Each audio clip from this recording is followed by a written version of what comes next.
The terrifying truth and the painful death of Avicii.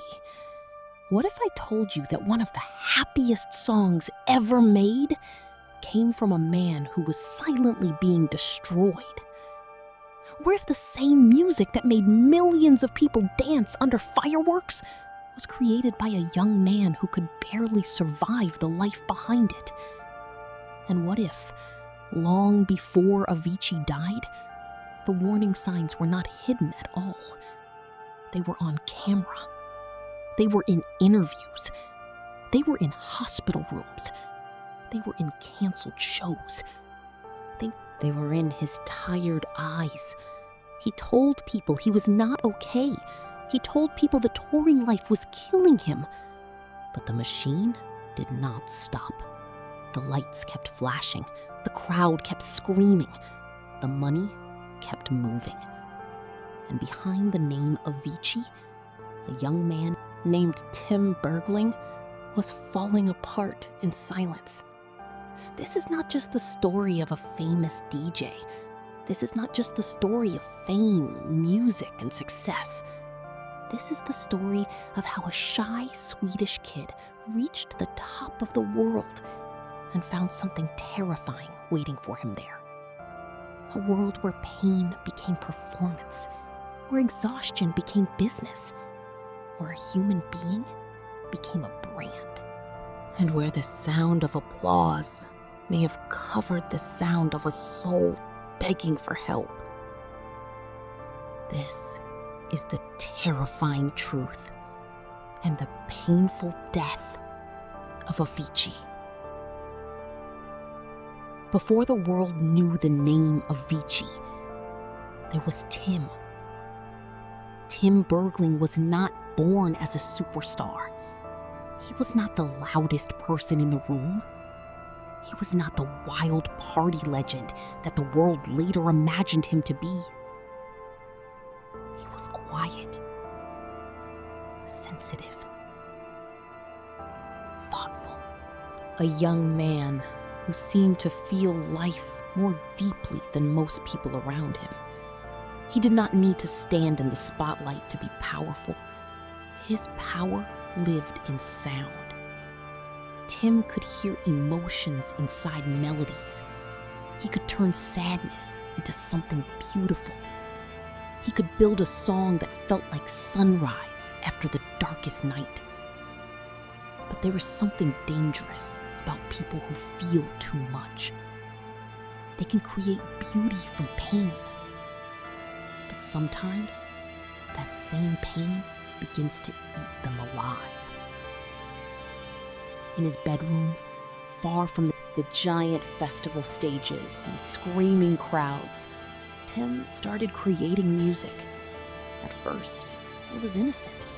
Just a young producer chasing sound, chasing emotion, chasing that magic moment when a beat becomes more than a beat. Then came the song that changed everything. Levels. It was not just a track. It was an explosion. Suddenly, the world knew Avicii. Then came Wake Me Up. Then came Hey Brother. Then came The Nights.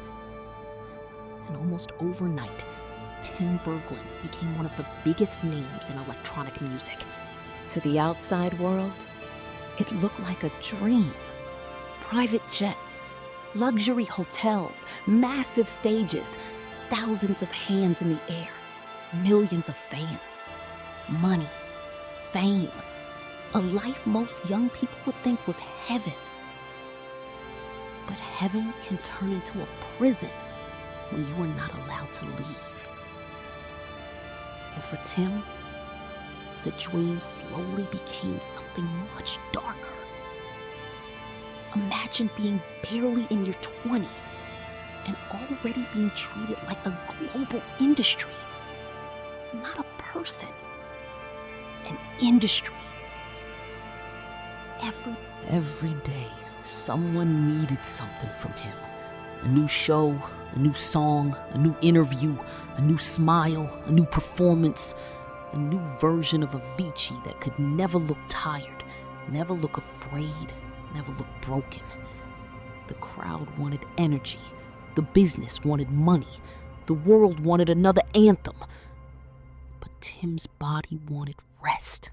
His mind wanted silence. His soul wanted peace. And that is where the nightmare began. The world saw Avicii standing behind the DJ booth, surrounded by lasers and smoke, controlling a sea of people with one hand in the air. But what the world did not see was the cost. They did not see the panic. They did not see the exhaustion. They did not see the lonely hotel rooms after the show ended.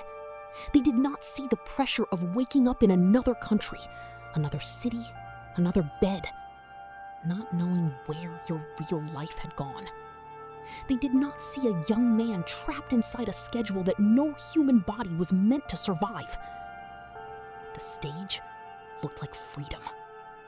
But for Tim, it started to feel like a cage made of lights. Then, his body began to break.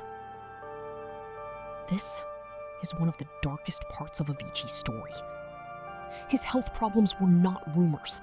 They were real. Tim suffered from serious medical issues, including acute pancreatitis. He dealt with intense pain. He went through surgeries. He had shows canceled.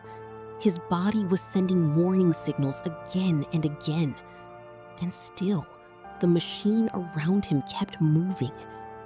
Because in the entertainment world, pain is often treated like an inconvenience.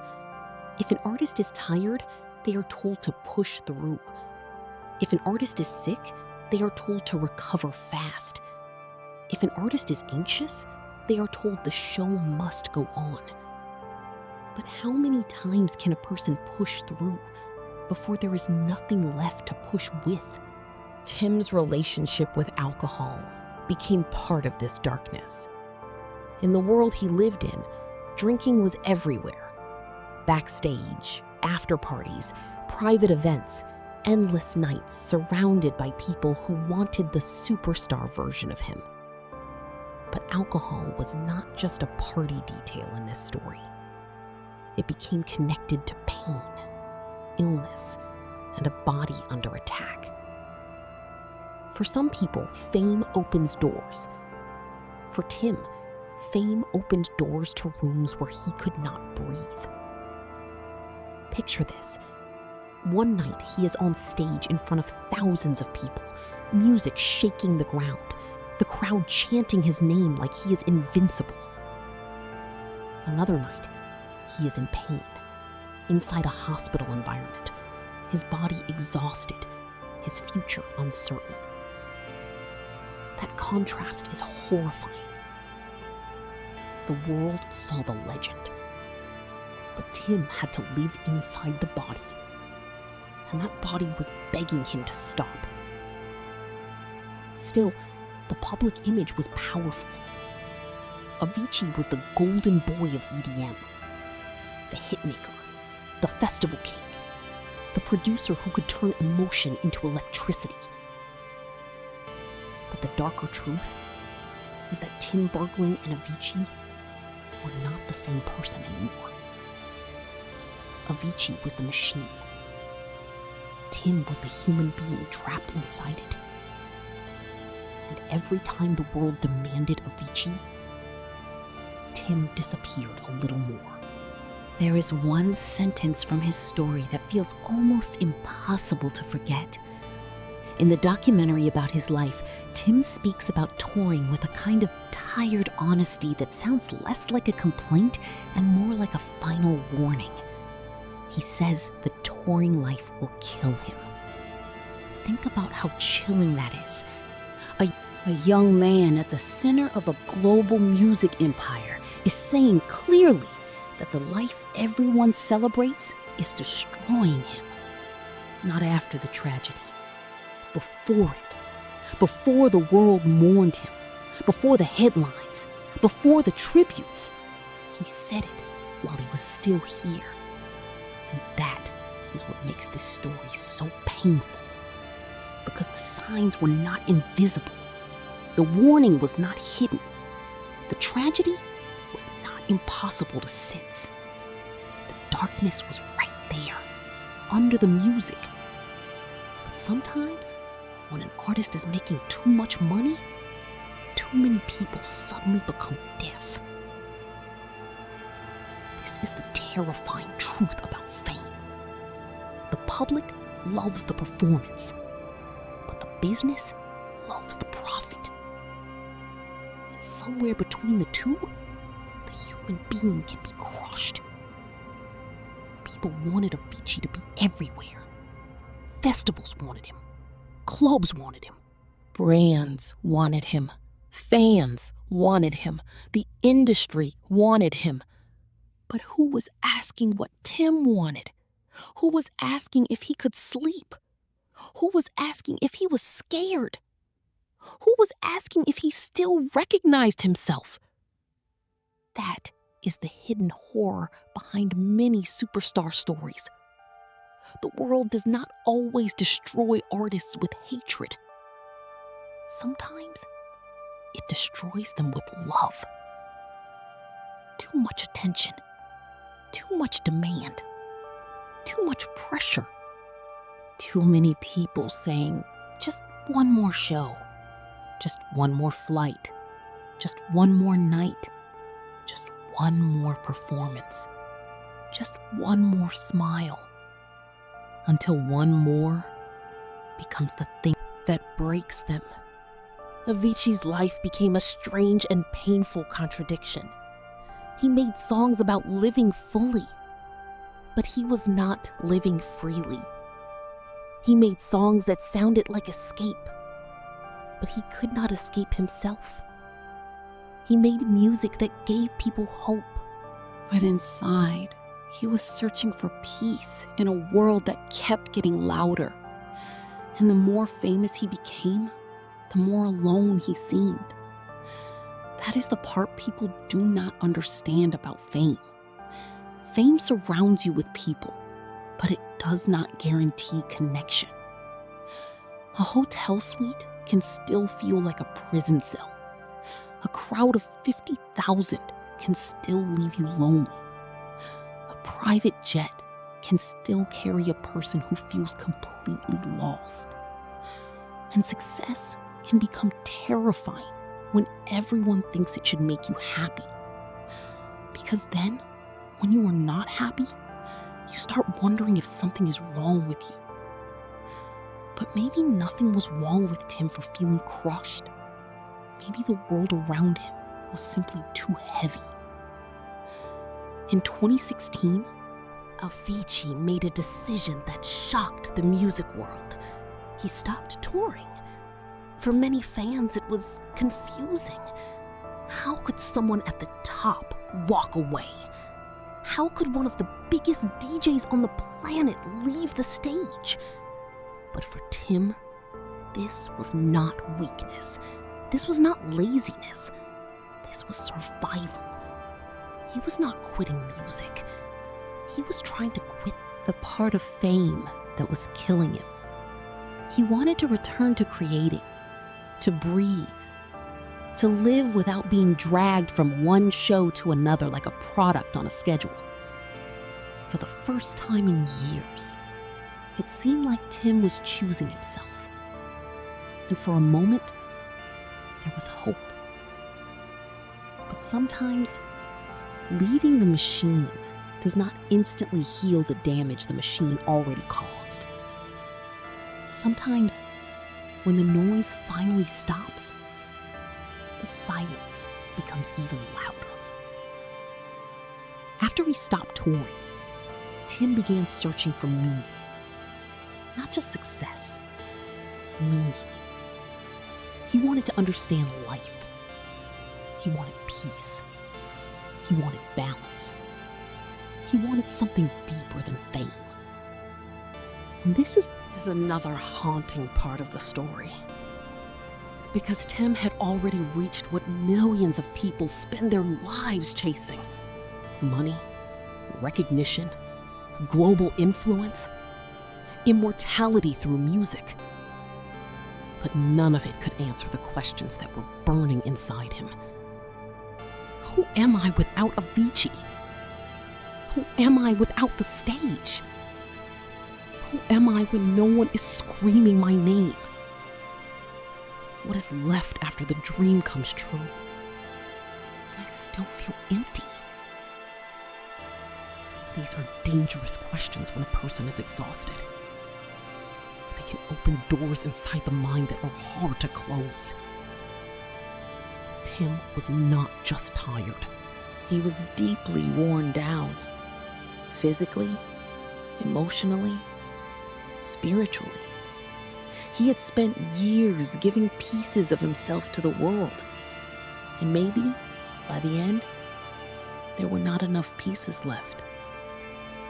Then came Oman, Muscat, April 2018. A place far away from the giant stages, the flashing lights, the non-stop pressure. It should have been peaceful. It should have been a place to rest. It should have been distance from the machine. But peace is not always found just because you leave the noise. Sometimes the darkest room is not outside you. It is inside your own mind. On April 20th, 2018, the world received the news. Avicii was dead. Tim Bergling was gone. He was only 28 years old. 28. An age when people are still trying to figure out who they are. But Tim had already become a global icon, survived unbearable pressure, battled health problems, walked away from touring, searched for meaning, and lost the fight no one fully saw. The headlines spread across the world. Fans were stunned. Artists were heartbroken. Festivals played his songs like prayers. And millions of people asked the same question. How could the man who gave us so much light be carrying so much darkness? The official reports did not point to a criminal act. There was no simple villain, no dramatic public enemy, no single person the world could blame and move on. And maybe that made it even more painful. Because sometimes the most terrifying tragedies are not caused by one monster in the dark. Sometimes they are caused by 1,000 smaller things.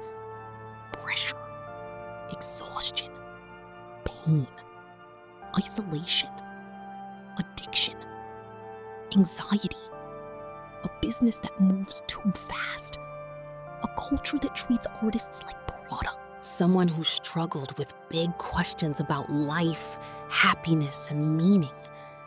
They said he was not made for the business machine he found himself in.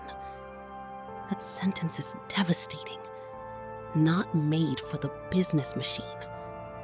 Because that may be the entire story in one line. Tim was made for music, but he was not made for the machine that came with it. He was made to create, but not to be consumed. He was made to feel deeply, but not to be drained until he had nothing left.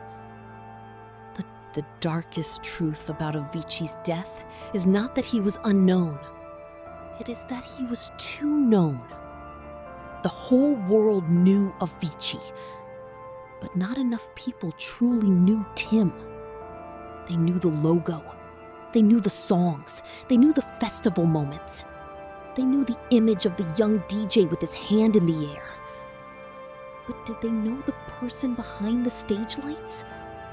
Did they know the fear, the exhaustion, the pressure, the pain? Did they know that the man making the world dance was trying to... This is why his story still hurts. Because it forces us to look at the ugly side of entertainment, the side where success does not always save you, the side where fame can become a trap, The side where an artist can be loved by millions and still feel alone. The side where a person can say, I cannot do this anymore, and the world still asks for an encore. Avicii's music was never dark on the surface. That is what makes it so haunting. His songs sounded alive. They sounded hopeful. They sounded like road trips, summer nights, first loves, last memories, and the feeling that life is short but beautiful. But now, when you listen closely, some of those songs feel different. Wake Me Up sounds like a man trying to find himself. The Night sounds like a message from someone who understood that life could disappear too fast. Hey Brother sounds like longing. Behind the melody, you could almost hear the question Tim may have been asking. When does the dream become too heavy to carry? That is why Avicii's death became more than celebrity news. It became a warning about burnout, a warning about mental health, a warning about the danger of ignoring pain just because someone looks successful, a warning about young artists pushed into adult industries before they have the emotional armor to survive them. And maybe most of all, a warning about how easy it is to mistake happiness. Because Avicii performed joy. But Tim needed peace. Avicii made crowds feel free. But Tim needed freedom from the crowd. Avicii became a legend. But Tim was still a human being. And human beings can break. Even rich ones. Even famous ones. Even talented ones. Even the ones who seem to have everything. Especially the ones who seem to have everything. Because when the world believes you have the perfect life, it becomes harder to admit that you are suffering. That is the cruelest part. People look at fame and say, how could he be unhappy? But pain does not care about fame. Anxiety does not care about money. Depression does not care about awards. Loneliness does not care how many people know your name. A broken mind does not become healed because the crowd is loud. Today, Avicii's music still plays everywhere. In clubs, in cars, at festivals, in headphones, at weddings, at gyms, at parties where people lift their hands and sing words that now feel heavier than ever. His sound did not die with him. In a strange way, Tim is still here, in every melody, in every drop, in every chorus that reminds people to live before it is too late. But his story also remains as a shadow behind the music, a reminder that the brightest lights can hide the deepest darkness, a reminder that artists are not machines, a reminder that talent should never cost someone their life, and a reminder that when someone says they are tired, when someone says they cannot continue, when someone says the life they are living is destroying them, we must listen before the silence becomes permanent. So the next time you hear Avicii, do not just hear the party, hear the warning. Hear the young man behind the legend. Hear the cost behind the anthem. Hear the quiet pain behind the music that made the world move. Because Avicii gave millions of people unforgettable nights. But Tim Bergling deserved more peaceful mornings. He deserved rest. He deserved help.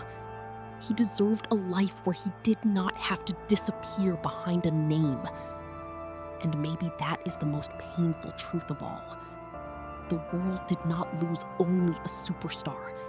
It lost a sensitive soul who turned his pain into light, a genius who made sadness dance, a young man who gave everyone a soundtrack to feel alive, while he was quietly running out of strength to keep living.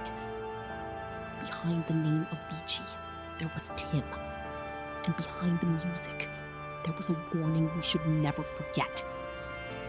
This was the terrifying truth and the painful death of Avicii. If you or someone you love is struggling, you are not alone. In the United States, call or text 988 to reach the Suicide and Crisis Lifeline. Help is available, and one conversation can change everything.